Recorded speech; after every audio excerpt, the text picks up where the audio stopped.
सरकार की किस किस योजनाओं का आपको लाभ मिला है? सितंबर में मुझे पीएम स्वनिधि योजना का लाभ मिला है और उससे पहले मैंने 1.5 लाख रुपए पीएमईजीपी लोन से प्राप्त किए थे। वाह।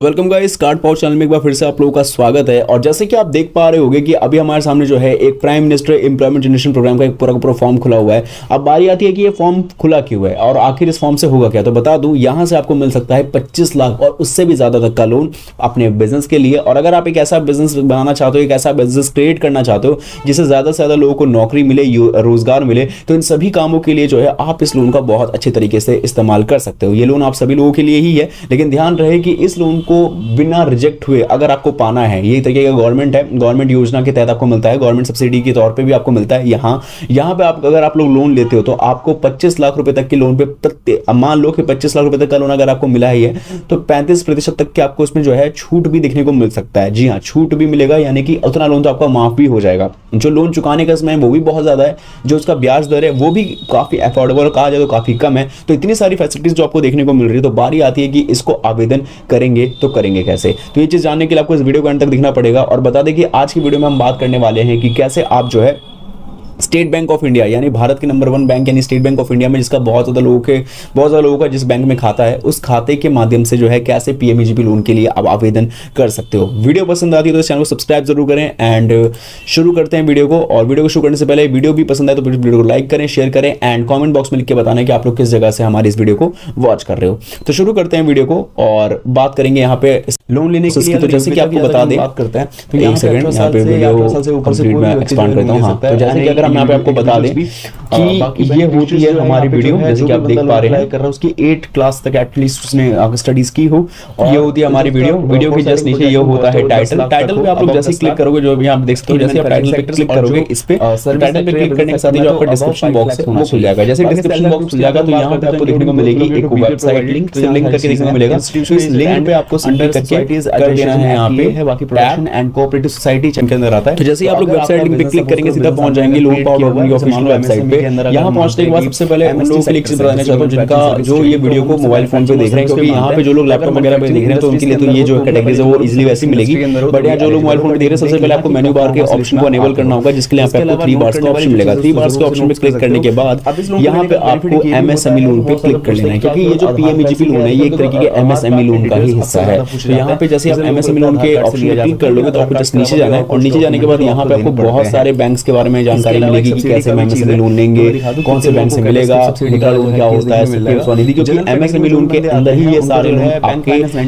मतलब कि क्या है तो इंटीग्रेटेड रहते हैं। अब इसके अलावा यहाँ पे अगर हमें एसबीआई से फाइंड करना है तो या तो आप स्क्रॉल करके नेक्स्ट कर सकते हो। अगर आपको नहीं मिलता तो डायरेक्टली यहाँ पे सर्च के बटन पे टैप करना होगा। मैं दिखाता हूँ, यहाँ ऊपर जाना है आपको और सर्च के ऑप्शन पे क्लिक करना है और यहाँ पे आपको टाइप करना है एसबीआई या एसबीआई पीएमईजीपी, इतना कीवर्ड डाल के आपको सिंपली सर्च कर देना है। तो उसके बाद आपको जो है रिलेवेंट रिजल्ट मिलेगा कि स्टेट बैंक ऑफ इंडिया से पीएमईजीपी लोन कैसे लें, सबसे आपके सामने आ चुका है। तो ये जो आर्टिकल है, इस आर्टिकल पे आप लोगों ने सबसे पहले तो क्लिक कर देना है। जैसे आप इस आर्टिकल पे टैप करोगे आपके सामने आपका आर्टिकल ओपन हो जाएगा, वो भी डिटेल में एक्सपांड हो जाएगा। तो मैं आप लोगों से हमेशा की तरह अभी भी यही बात बोलूंगा कि आप इस आर्टिकल को जरूर से पढ़ा करो, क्योंकि अगर आप इस आर्टिकल को पढ़ोगे तो ज्यादा से ज्यादा लोग जो है इन सब चीजों के बारे में जान पाओगे। देखो, लोन रिजेक्ट होने का एक कारण ये भी होता है कि लोग इतनी जल्दबाजी में है कि लोग कुछ पढ़ना नहीं चाहते, लोग कुछ समझना नहीं चाहते हैं। और आपको पता है लोन जैसी चीजों के अंदर हर चीज का जो है 2 पक्ष होता है, तो दोनों चीजों को समझना आपको पड़ेगा। अगर मैं आपको कह दूं कि 25 लाख रुपए तक का लोन मिलेगा तो आप तो खुश रहोगे, अरे वाह यार 25 लाख का लोन मिल रहा है, लेकिन आपको उसका सेकंड पहलू भी समझना पड़ेगा कि वो लोन दिया भी किसको जाएगा। अब जैसे मैंने ये बात कही आपको कि 25 लाख तक के लोन में मान लो कि 25 लाख तक का ही आपको लोन मिला, जिसका आपको 35% तक की सब्सिडी मिली है, तो आप तो उसमें खुश हो गए यार, तकरीबन देखा है तो 15% का मैंने पूरा आधा लोन ही हमारा माफ हो जाएगा। लेकिन ये लोन माफ भी किसका होगा वो आपको समझने के लिए जो है इस चीज को पढ़ना पड़ेगा, समझना पड़ेगा। तो इसके लिए आर्टिकल को जरूर से पढ़ना चाहिए। अब आप एक चीज में डाउट में होंगे कि यार यहाँ तो चीजें जो है वो इंग्लिश में, इसको आप हिंदी में भी ट्रांसलेट कर सकते हो। बाकी मोटा मोटी तौर पे मैं अगर समझाऊं होती है ना, वहां पे इस आर्टिकल के अंदर आपको पीएमईजीपी क्या है, क्यों शुरुआत की गई है, तो मैं आपको इस चीज के बारे में एक ब्रीफ में छोटा सा एक शॉर्ट अबाउट दे दूं कि ये जो है इस लोन के माध्यम से, यानी इस योजना स्कीम के माध्यम से आपको जो ये लोन मिलेगा, ये लोन इसलिए दिया था ताकि आप अपने बिजनेस को बना सको, बिजनेस को क्रिएट कर सको और उस बिजनेस के माध्यम से ज्यादा से ज्यादा लोगों को रोजगार दे सको। अब इतना क्लियर हो गया, मुझे लगता नहीं कि इसके अलावा कुछ और ब्रीफ इंट्रोडक्शन की जरूरत है। लोन अमाउंट आसान रहेगा। जाएगा चीजों को 25 लाख तक का भी है, इससे ज्यादा का भी हो सकता है। और ये जो अमाउंट होता है, या फिर मैं बात करता हूँ rate of interest, interest rate की बात करूँ तो अफोर्डेबल होगा, ज्यादा से ज्यादा मैंने सुना है तो 8 से 10 या 12-15 के बीच में इंटरेस्ट रेट होगा, और रिपेमेंट का भी 7 साल तक या फिर उससे ज्यादा का समय बोला जा रहा है। लेकिन तब भी मैं कहूंगा कि तीनों चीजें जो है आपकी एलिजिबिलिटी पे और बैंकिंग पॉलिसीज पे ही डिपेंड करता है। इसके अलावा जब मैं और नीचे जाऊंगा तो बहुत सारी चीजें, तो मैं उम्मीद करूंगा कि आप इस आर्टिकल को जरूर से पढ़ें। अब आर्टिकल को पढ़ लिया है तो बारी आती है अब आगे की चीजों को समझने के लिए। देखो यहाँ पे मैं आपको एक चीज दिखा दूं, डायरेक्टली यहाँ पे आपको जो है जनसमर्थ का लिंक मिल रहा होगा विजिट के लिंक पे। तो मैंने हमेशा बोला हुआ है कि आप डायरेक्टली जो है जनसमर्थ के भी लिंक के माध्यम से आ सकते हो, ठीक है। यहाँ पे क्लिक करके आप डायरेक्टली वहां तक जा सकते हो। जैसे आप इस पर क्लिक करोगे सीधा जनसमर्थ की जो है वेब पेज पे पहुंच जाओगे, जैसे कि आप यहाँ पर देख सकते हो। लेकिन जनसमर्थ की वेब पेज पे आने से पहले मैं आपको दिखाना चाहता हूँ बाकी यहाँ पे SBI से रिलेटेड यहाँ पे चीजें क्या है। तो देखो हम है PMEGP लोन पे, और ये जो लोन है वो दिया किन लोगों को जा रहा है, ये दिया उन लोगों के लिए जा रहा है जहाँ पे अपने तरीके से जो लोग जो है एम्प्लॉयमेंट को क्रिएट करना चाहते हैं अपने बिजनेस के माध्यम से। कुछ चीजें जो समझनी पड़ेगी, न्यू प्रोजेक्ट के लिए ही आपको ये लोन मिल सकता है। किसी परिवार से जो है एक ही व्यक्ति इस लोन को आवेदन कर सकता है। आपकी एज 18+ हो तो अभी आप इस लोन को ले सकते हो। इसके अलावा अगर मैं बात करूँ तो स्कीम के अंदर ये जो है ये इम्प्लीमेंट एजेंसी खादी KVIC के थ्रू कमीशन रहता है, मतलब खादी इंडस्ट्रीज कमीशन के थ्रू आपको मिलता है। एंड जो पोर्टल है वो ऑनलाइन 2 पोर्टल है, एक तो KVIC है, दूसरा जनसमर्थ है। हालांकि जनसमर्थ पे भी जब फॉर्म को भरोगे उसके बाद आपको रीडायरेक्ट KVIC पे ही कर देगा। तो या तो आप यहाँ से फॉर्म भर के लॉगिन करके रजिस्टर करके जा सकते हो, या फिर डायरेक्टली जो है KVIC पे जाके फॉर्म को भर सकते हो। और नीचे जाओगे तो टारगेट ग्रुप के बारे में बता दिया मैंने कि 18 ईयर्स आपकी मिनिमम एज होनी चाहिए। और साथ ही में आपका जो बताया जाए तो प्रोजेक्ट कॉस्टिंग जो है वो मैन्युफैक्चरिंग सेक्टर्स के लिए 10 लाख से ज्यादा का होना चाहिए, और 5 लाख से ज्यादा आपके बिजनेस सेक्टर के लिए होना चाहिए। बाकी आपकी एजुकेशन 8वीं क्लास तो पास होनी चाहिए, इतनी तो उम्मीद लोग कर ही सकते हैं आपसे।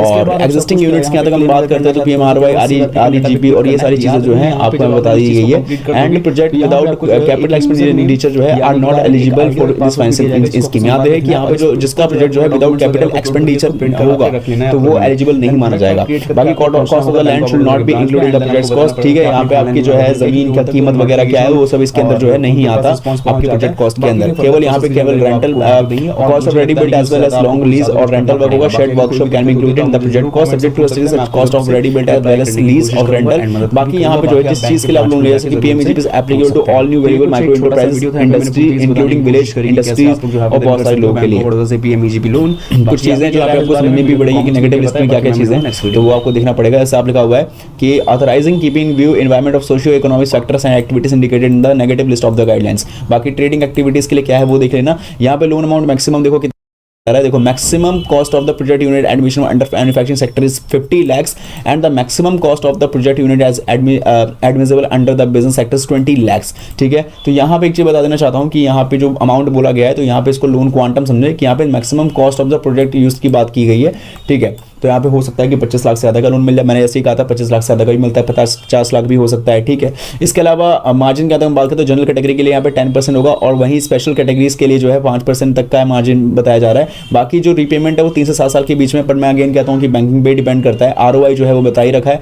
और यहाँ पे जो है जो क्रेडिट गारंटी है, मैंने कहा ना कि ये बिना गारंटी लोन है, तो ये आपको जो है CG FMU के थ्रू मिलता है। अब 10 लाख तक के, ये 10 लाख से ऊपर पे जाओगे तो यहाँ पे मे बी मतलब CGT MSc का हो जाता है इसके बाद। तो ये चीज़ें जो मैंने आपको बतानी थी, जो मैंने आपको समझा भी दी है। लेकिन एक चीज़ मैं देख पा रहा हूँ यहाँ पे शायद मेंशन नहीं किया गया, यहाँ पे सब्सिडी के बारे में मेंशन चीज़ें नहीं की गई है, तो वो ज़्यादा मेंशन और हो जाती तो ज़्यादा अच्छा रहता।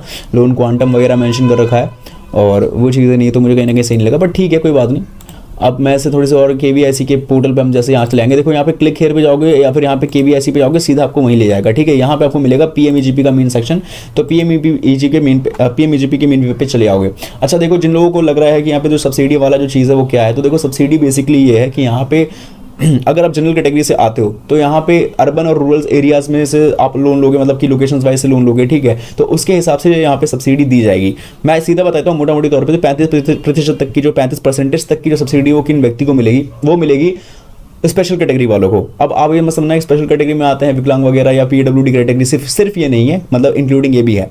यहाँ पे SC ST इंक्लूडिंग वुमेन्स भी, औरतें भी आती हैं, SC ST womens, physically handicap या इसके अलावा एक्स सर्विसमैन, ये सभी लोग आते हैं इसके अंदर, और वो ले सकते हैं रूरल एरियाज के अंदर 35% तक का सब्सिडी, ठीक है। आई थिंक रूरल एरियाज की बात हो रही है, तो हाँ रूरल एरिया 35% तक का होगा। बाकी अर्बन के लिए मे भी 25% तक का यहाँ पे भी दिया गया फॉर स्पेशल कैटेगरीज, ध्यान रखना।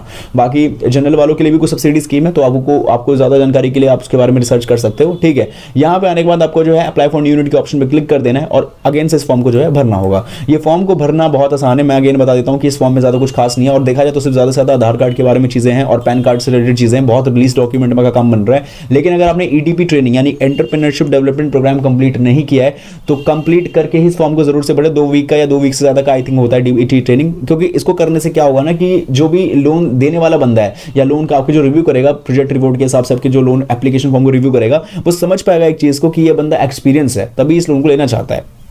इसके अलावा यहाँ पे जो फाइनेंशियल बैंक की बात करते हैं तो यहाँ पे आपको state bank of India find करना पड़ेगा। State bank of India find करने में ज़्यादा दिक्कत नहीं होगी, ये डाला आपके सामने स्टेट बैंक ऑफ इंडिया आएगा। स्टेट बैंक ऑफ इंडिया का बैंक कोड या आईएफएस कोड क्या है वो डालना होगा। यहाँ पे आप उसको सेलेक्ट भी कर सकते हो कोड एंड एड्रेसेस के बीच में, और ब्रांच नेम एड्रेस डिजिट डाल सकते हो। अगर मान लो एसबीआई के अलावा भी कोई दूसरे बैंक में खाता है तो उसमें भी सिलेक्ट कर सकते हो।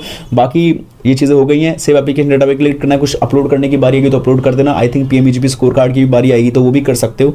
तो वो चीज़ करने के बाद जब है पूरी तरीके से कंप्लीट कर दोगे तो आपको एक आईडी पासवर्ड दिया जाएगा। तो उसको आईडी पासवर्ड को संभाल के रखना। जो आपने फॉर्म भरा है इस फॉर्म का प्रिंट निकलवा लेना। जो डॉक्यूमेंट्स आपको इंपॉर्टेंट लगते हैं अपने प्रोजेक्ट रिपोर्ट के तहत तो सभी को इकट्ठा कर लेना। जैसे कि आपके बिजनेस रिलेटेड कौन कौन से जो है चीज़ें होने वाली है, आप बिजनेस के लिए जो 25 लाख या 50 लाख तक के जो है प्रोजेक्ट कॉस्ट तैयार करके जा रहे हो, इससे ज़्यादा का जो तैयार करके जा रहे हो, कितने का भी तैयार करके जा रहे हो। वैसे तो प्रोजेक्ट कॉस्ट के बारे में बता ही रखा है कि कितने का होना चाहिए। तो किसी भी सेक्टर से हो, मैन्युफैक्चरिंग या सर्विस, इसमें कितने रुपए तक का जो है प्रोजेक्ट कॉस्ट तैयार किए जा रहे हो, सभी प्रोजेक्ट कॉस्ट के अंदर डॉक्यूमेंट्स सब कुछ तैयार करके आपको एसबीआई के बैंक ब्रांच पे विजिट भी करना पड़ सकता है। वैसे उन तक तो नोटिफिकेशन पहुंच जाती है लेकिन आप एक बार अपने एंड से भी पूरी तरीके से यहाँ पे एफर्ट्स दे सकते हो एंड इसके बाद के फर्दर प्रोसेस आपको एसबीआई वाले बता सकते हैं। तो ये वीडियो है जहाँ पे मुझे लगा आपके लिए काफी हेल्पफुल रही होगी। बाकी वीडियो कैसे लगी चैनल सब्सक्राइब करके जरूर बताएं। बाकी मैं मिलूंगा इस वीडियो में।